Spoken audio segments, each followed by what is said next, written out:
पुणे के जाने-माने anaesthesiologist doctor Adnan Ali सरकार को 27 जुलाई को राष्ट्रीय जांच एजेंसी ने हिरासत में लिया था। सरकार के पास कथित तौर पर ISIS से संबंधित आपत्तिजनक सामग्री मिली थी। पुणे के मेडिकल सर्कल में एक प्रमुख चेहरे के रूप में मशहूर सरकार ने BJ मेडिकल कॉलेज से MBBS और MD की डिग्री पूरी की और गोल्ड मेडलिस्ट रह चुके हैं। उनके पास एक नागरिक को मिलने वाले सभी अधिकार और अवसर थे, लेकिन फिर भी चीज़ें कहाँ गलत हुईं। अक्सर यह तर्क दिया जाता है कि कट्टरवाद ऐसे वातावरण में पनपता है जहां व्यक्ति सामाजिक बहिष्कार, आर्थिक रूप से कमज़ोर और राजनीतिक मुश्किलों का सामना करता है। ये सभी कारक चरमपंथी विचारधाराओं को पनपने के लिए उपजाऊ ज़मीन तैयार करते हैं, लेकिन अदनान अली सरकार को ऐसी किसी भी परिस्थितियों का सामना नहीं करना पड़ा। वह उस तरह से अपना जीवन यापन कर रहे थे जिसे कई लोग सपने जैसा जीवन कहते हैं। ये साफ है कि किसी व्यक्ति के उग्रवाद की ओर बढ़ने के पीछे अन्याय एक कारण हो सकता है, लेकिन यह हमेशा सच नहीं होता है। सरकार का मामला इसका एक प्रमाण है। एक व्यक्ति सुखद जीवन का आनंद ले रहा हो और फिर भी कट्टरवाद की ओर बढ़ जाता है। यह उल्लेख करने की ज़रूरत नहीं है कि कई व्यक्तियों को गंभीर अन्याय और गंभीर परिस्थितियों का सामना करना पड़ता है, लेकिन वे फिर भी ऐसे रास्ते पर नहीं जाते हैं। अब यह संभव है कि सरकार जैसे सफल लोग भी शिकायतें रख सकते हैं या खुद को अन्याय झेलने वाला मान सकते हैं, चाहे वह व्यक्तिगत, सामाजिक या राजनीतिक हो, लेकिन ऐसी शिकायतें पीड़ित होने की कहानी से उपजी हैं जो लगातार इस्लामवादी विचारधारा का पोषण करते हुए एक समुदाय को पीड़ित के रूप में चित्रित करती हैं। इस बात की भी संभावना है कि धार्मिक मान्यताओं में हेरफेर किया जा सकता है और गलत अर्थ निकाला जा सकता है, जिससे पढ़े लिखे और समझदार लोगों को भी यह यकीन हो जाता है कि चरमपंथी गतिविधियों में शामिल होना उनका धार्मिक दायित्व है।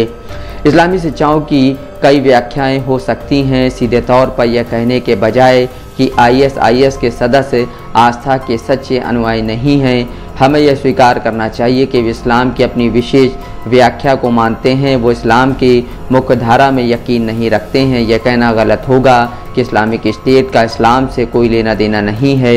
इस तरह का लेबलिंग ISIS द्वारा तैनात तफरीकावाद या पूर्व संचार की रणनीति को दिखाता है, जहां वे हर उस व्यक्ति को धर्म विरोधी घोषित कर देते हैं जो धर्म की उनकी व्याख्या को नहीं मानता है।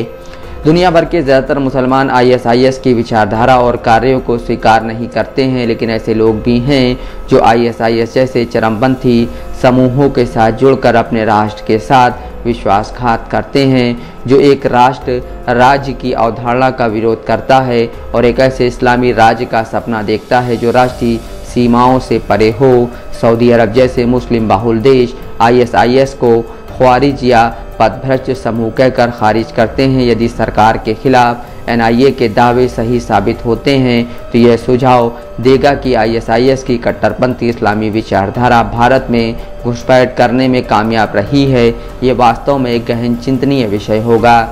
भारत के लिए खतरा पैदा करने वाली विचारधारा से निपटने के लिए हमें एक वैचारिक लड़ाई में शामिल होने की ज़रूरत है। आतंकवाद विरोधी विशेषज्ञ और द मिल्ली क्रॉनिकल के संस्थापक जहाक तनवीर का कहना है कि यह पहचानना महत्वपूर्ण है कि शिक्षा रातों रात नहीं आती है, यह धीरे धीरे विकसित होती है।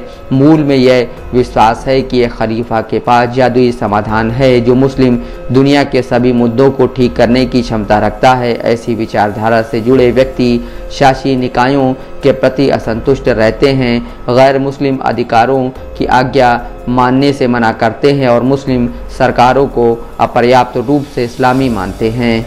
आज इन विचारों का विरोध करने वाले किसी भी मुस्लिम को डॉलर के लिए विद्वान या सरकार द्वारा नियुक्त मुस्लिम करार दिया जाता है। इसका समाधान मुस्लिम समाज के भीतर से निकलना चाहिए। विद्वानों और उलमाओं की जिम्मेदारी है कि वे युवाओं को वतनिया या देशभक्ति के महत्व के बारे में बताएं और शिक्षित करें। इसमें राष्ट्रवाद को अपनाना, देश के हितों को प्राथमिकता देना और मौजूदा संस्थानों को प्रतिष्ठान के साथ जोड़ना शामिल है।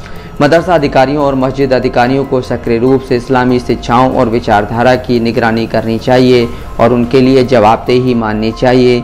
मुस्लिम ब्रदरहुड, अल-कायदा, हिजबुल्लाह, हमास और ISIS जैसे आतंकवादी समूहों के साथ जुड़ने के खतरों के बारे में युवा मन को जागरूक करने के लिए लगातार और उचित शैक्षिक पहल लागू की जानी चाहिए। एक अन्य महत्वपूर्ण काम किसी विशेष समुदाय से संबंधित व्यक्तियों का सामान्यीकरण करने की प्रवृत्ति का मुकाबला करना और कट्टरपंथी वामपंथियों द्वारा जारी पीड़ित मानसिकता का मुकाबला करना है। जिस तरह मुसलमानों के बारे में व्यापक सामान्यीकरणों को खारिज करने की ज़रूरत है, उसी तरह कुछ कट्टरपंथियों के कार्यों के लिए हिंदुओं को व्यापक रूप से वर्गीकृत करने से भी बचना चाहिए।